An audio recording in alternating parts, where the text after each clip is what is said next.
As you can see, this is a Hughes & Kettner amplifier. And a couple years ago, I started an association with Hughes & Kettner, which is a high-end guitar amplifier company. And I've had a great association with Hughes & Kettner. We've been working together about 3 years now, and we came up with the Thayer signature duotone amplifier. This is not it. We just had to have a small amp because this is a small room. It's like a hot-rodded Marshall. It's not a modern-sounding amp. It's got a real classic, vintage type guitar sound, which is what I go for.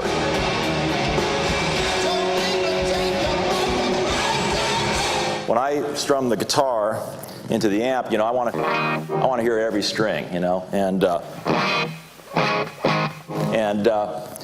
so I'm really happy with the Hughes & Kettner. It's got a really warm tone, and from what I hear from everybody, that it's got a spectacular, amazing sound out in the house, which is really what I'm most proud of. But also in the studio, I use Hughes & Kettner amps also, combined with a couple old vintage Marshalls as well, just to kind of round it out. But they have a combo amp called the Statesman.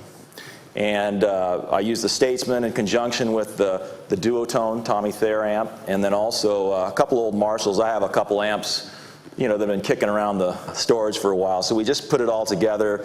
The interesting thing is when we recorded the record, I have played Les Pauls my whole life, and I love Les Pauls, but in the studio I actually ended up using a 61 SG reissue.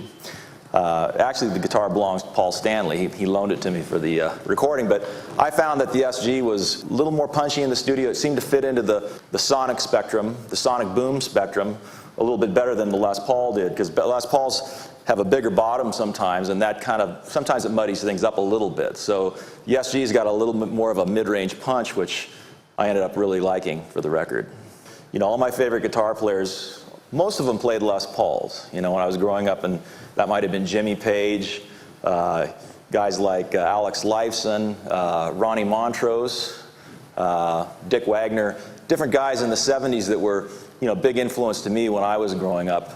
Ace Frehley from Kiss, of course. These guys all played Les Pauls, and that's really what turned me onto it in the first place. Well, on this guitar today I have the Thayer signature strap. It's a great little commemorative collector's item that I've been selling at the shows, and I actually personally autograph each one of them, as you can see too, so how can you resist? It's not a modern sounding amp. It's got a real classic, vintage type guitar sound, which is what I go for.